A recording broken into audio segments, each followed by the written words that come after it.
number of times each hour. So as you were giving the temperature now, and then you had the intros and the outros to the music timed, so that you would you'd talk up to the post. All right, we're gonna practice a little walking up to the post here. Yeah. All right. Walking up to the post, right. We got a little Genesis for you right here on the box. Yeah. That's right, Sam. What's the temperature over here right now? It's 77 degrees right now. 77 degrees at O'Hare. Genesis.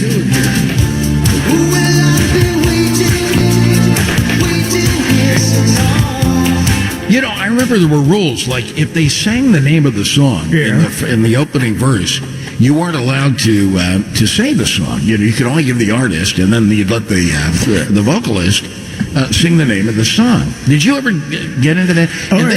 Then you always listened to your competitors and the other folks doing it, and it was you ranked them based upon how they did on those posts, talking right up to the music. That's right. You had to get within half a second. Like, for example, if you got a little Simple Minds coming at you down the radio pipe, you got to get yourself ready.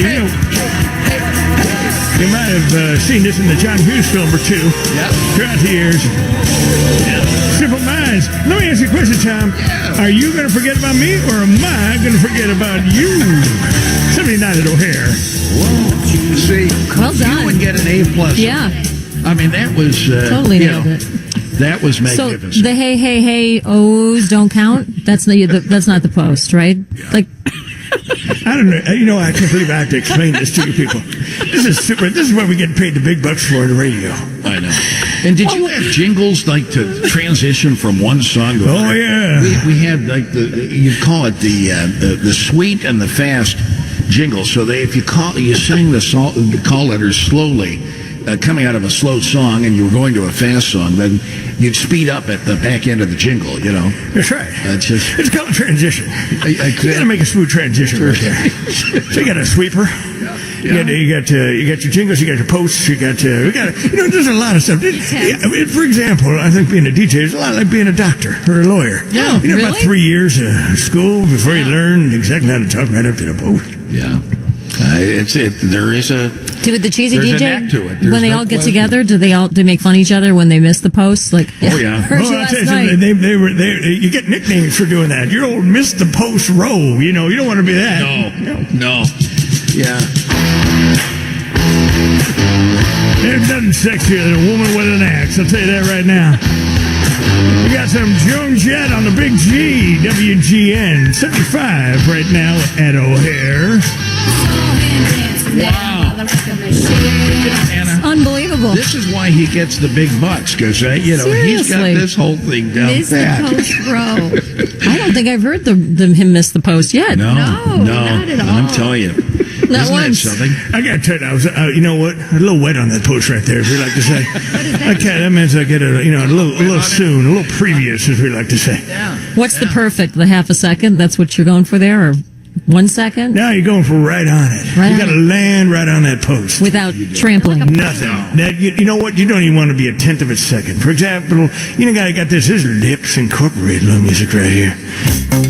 This is what everybody was dancing to back in the 70s, enjoying themselves, because if they weren't in Chi-Town, they were in Funky Town. 75 at O'Hare. Oh, I missed it right there. Step right over it. Ouch, that hurt my ears. Man. That was... And Ro, I was going to say dancing back in the 70s. We dance to that now. If you're in the weather office, we have this playing every day. Go open up your briefcase. You need a drink. All right, hold on. I got to subject that. I got to go snort some gunpowder. I'll be right back. Gunpowder. Boy, that's an explosive revelation. I'll tell you that. He just opens up his bullet casings and snorts the gunpowder. Right. Yeah. That's what he does. Oh. I'll tell you something. He's on something. I don't know what it is. But no one's sure. I think it's called Monday. Yeah, that's what it is. He's on the post. That's right. You gotta hit the. All right, I gotta do one more because I can't leave it like on the Nope. back. Bad That's luck. like hitting a bad shot at the driving range. You got to do one more. And then you got to live with that for until you do it again. It's terrible. kids. You know, there's a lot of trouble in Iran right now. I want us all to think about it. And thinking about maybe we do need to drop a few bombs over there. Because talk radio and music radio, it's all the same thing. It's 75 at O'Hare. Nicely done. Very nice. Excellent. Yep. You got it back. We thought you lost it there for a minute, but Ken and I were still got it. Did he suggest we should drop bombs? Yeah, because Cheesy DJ Guy became a talk show host, right?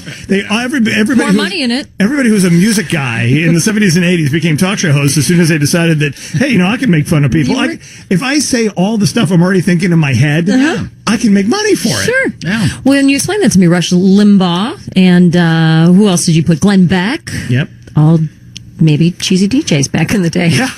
Hitting the post. Yes, there was. Both of them were top 40 guys, which is really kind of. I think Limbaugh made it all the way up to Pittsburgh. He wasn't in music that long. Is that right? Beck was in music forever. In rock radio? Oh, yeah. Because I know he often says that he patterns himself after Larry Lujak, and that he had an influence on his Interesting. presentational style. How about that? A lot of people don't. You know who the guy who really was most influenced by Lujak is Don Imus. It's the same thing. Seriously? Yeah, the Reluctant Cowboy act, which is what, because it's all, let's be honest, these are all acts, right? I mean, this is no one had really invented the wheel here. No. Lujak, though, did the Reluctant Cowboy in Chicago. Nobody thought that was going to work, and it did. And it was, it was a great kind of a thing. But there are some, I would say that Lujak was one of the great innovators, without question. He was. It's amazing. And he came off, like things rested easily on his shoulders, and yet nobody worked harder than he did. Nobody. He was 14-hour days. Oh, yeah. I mean, he was amazing. Answered every letter that came into him and worked like the devil. Yep. And it's funny because he didn't like people looking at him in the studio. He would even bring clothespins in when they pulled the drapes so that the drapes wasn't a hole between the two drapes. Well, that's a whole thing. Like Jonathan Brandmeier is the same way. He didn't like to be. Is that right? Jonathan would, or no one ever called him that, but he would never be in the same studio as anybody. Right. He would have to be in his own studio, and he wouldn't want to see them. He'd want to hear them. Interesting. I hadn't heard that before. Yeah. It's interesting because when I started with Don Vogel, who was blind. Yes. And I learned so much from him early on about listening for breaths. That is like the great radio guys don't see. I don't count myself among them. I count these guys as among them. That they hear people, they don't see people. So when you see them, it distracts you from what the people are hearing on the radio. Because then you're thinking about what you're seeing as opposed to what you're hearing. If you just hear only and you listen to people breathing and then you create this image of what, kind of what their rhythm is based on how they're breathing, that's how you interact with them. Very interesting. Yeah, and it's fascinating because Brandmeier, I know, does that. There's like a whole school of people who think that way. Interesting. I kind of understand where they're coming from, not wanting. You do feel like you're a fish in the bowl, when somebody's in there looking at you, gawking. Not Violetta. Oh, they're looking at me. Are they looking at me? I'll tell you a story. I was coming in for a doctor's appointment. I was just a kid in my teens, and my mother came with me. And so I said, Mom, let's go out to WLS and look through the window. We can see the guys actually doing, the disc jockeys doing their thing. So we went up there, and Joel Sebastian was on, who had that that beautiful mellifluous. He's a little bit of what I'm doing with Cheesy DJ. I'm not gonna lie to you. There's a little bit of him in that. I know. And but he did have he had a great voice, set of tubes. He was a booth announcer here when I first came here. He was doing some work, and he's got a PhD in something while he was working. He studied, and I don't know what the degree was in. But anyway, I'm up there looking through the window, and I think it's just amazing. He's there rocking and cueing the engineer to play the jingle and all the rest. And so we leave the building, and who gets on the elevator with us but Joel Sebastian? And my mother looks at him and, to my horror, says, "Is that all you do all day? Just sit there and wiggle to that music?" And he looked at me, and I was horrified because I just thought I had seen, the performance that's the of my worst. life. And you wanted to die and say, "Please, Mr. Sebastian, don't listen to this." But anyway, he looked very politely at my mother and said, "Yes, ma'am, that's about it. That's what we do." it's kind of true. I mean, it's sort of like people in our business, in the media business. Yeah. It's like, we're working our fingers to the bone, and there's doctors Right. literally sticking their hands and bullet wounds and stuff like that, Exactly. saving people's lives. We're like, I'm on the radio. Building buildings or getting Yes. cars to work. I mean, doing Doing important real stuff. things, Yes. right? Exactly. No Yeah. question. And here we are, just flapping our lips, Prancing around, acting like we really have made a difference. Yeah, I know. It is.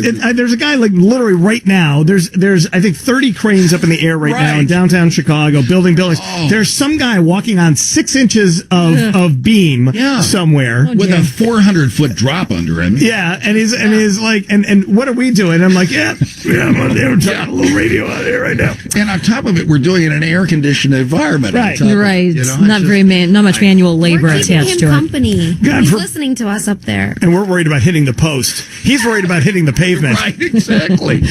Yeah. Although I would argue, Tom Skilling, in your job, you do change lives. That's true. In severe weather situations, people know how to respond Well, I think because of we- the words that you. We all contribute. We pass along important information. I'm not belittling what we do because people, I know I listen to folks and, I listened to Roe for years. I always enjoyed and there's something to be said for that. To listening to somebody who informs you and lets you know what's going on.